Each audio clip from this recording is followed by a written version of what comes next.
My husband relapsed in 2020. So in 2015, we got sober together. I went into a residential treatment program and he did outpatient program.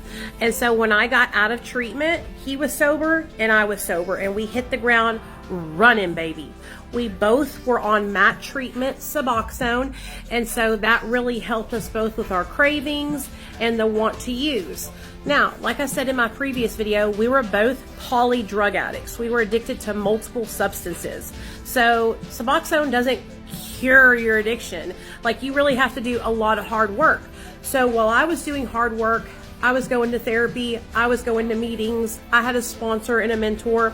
My husband, on the other hand, was just going to work every day, which is something that I made the same mistake a couple of years back when I tried to get sober. So I already knew, I had already learned the hard way that I couldn't just stay sober by going to my job and working a bunch of hours.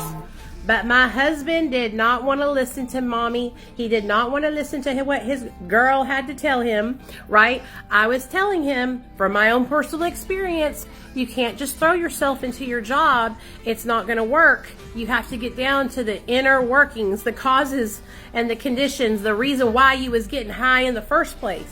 But he didn't want to listen. And I couldn't make him do recovery the way I was doing it. So I had to sit back and watch my husband basically white knuckle recovery from 2015 to 2020. 5 whole fucking years, okay? He made it without nothing. Then in 2020, the situation presented itself at his job. Somebody at his job was prescribed Klonopin, had been talking about it in front of him, and that's all it took was a little benzo here. And the next thing you know, he was off to the races, baby. He was in an active relapse for about 5 months, and I did everything to protect my child and myself. We separated from my husband. My husband had to stay at his mom's house. If he was going to be under the influence, he could not come home. And so he really tried to be sober every night when he came home. If he couldn't do that, he would go to his mom's house.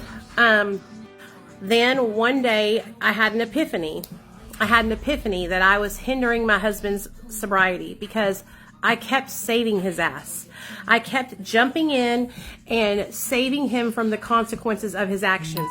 For example, I would call into work for him so he wouldn't get fired. For example, I would take his credit cards and his debit cards away from him so he couldn't use them and empty out our bank account. And I one day realized that I was hindering him from experiencing the consequences of his actions. So I stopped doing that. And guess what happened?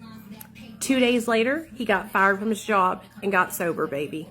So to the answer to your question, was it hard for me to stay sober while he was in active use? At the beginning, I had one moment of weakness when I said, "Get me high too." And my husband looked at me and said, "Hell no, I'm not doing that. I love you." And that was the one moment of weakness I had. I snapped out of it. I realized that I was the backbone of this family, and without me, everything would crumble to the ground. And I had to be strong for my son. So I rose up and I did that shit.